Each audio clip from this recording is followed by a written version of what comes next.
What's up, guys? Coach Joe here for the Strength Feed. This is going to be our top end speed day. Now, if I were you, depending on how my body feels and the amount of treatment you can receive at school, depending on what school you go to, this would be a big day I would keep all through the fall. Make sure I'm maintaining times and things like that. For you big D1 guys that have catapults, wear those.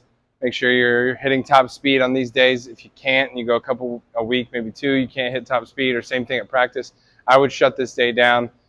Go back to the acceleration day, or maybe add in a change of direction day if you're looking for some work. So I'm gonna go with my oscillation patterns. Now, depending on the distance, if I'm a midi, I'm probably gonna run all these for like 12, 15 seconds. If I'm an attackman, up close defender, or goalie or something, I would use these maybe 10 seconds.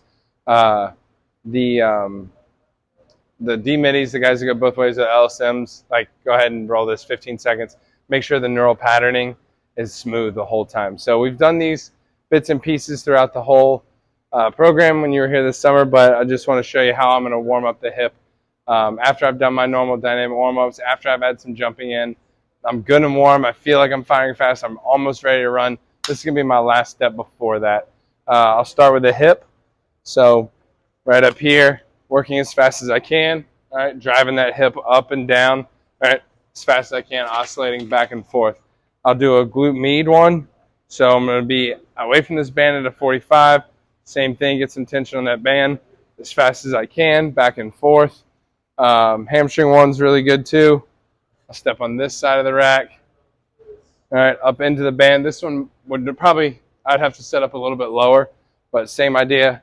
Hamstring into the band as hard as I can. So I've got hip, glute med, hamstring.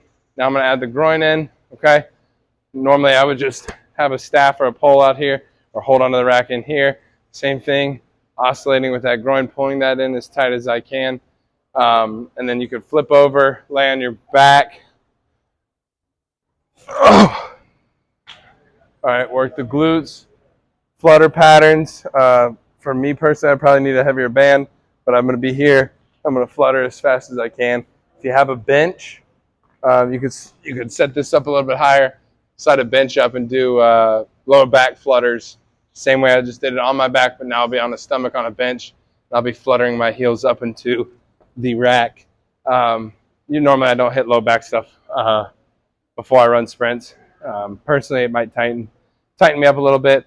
I really want to work that glute med, the front of that hip, that hamstring, and that groin right before I get out the sprint. So I would run through 2 rounds. All these, especially if you get a circuit or you have the options of using 1 or 2 different racks, you can set them both up, different size bands, tensions, things like that, and get that going before you start your run stuff.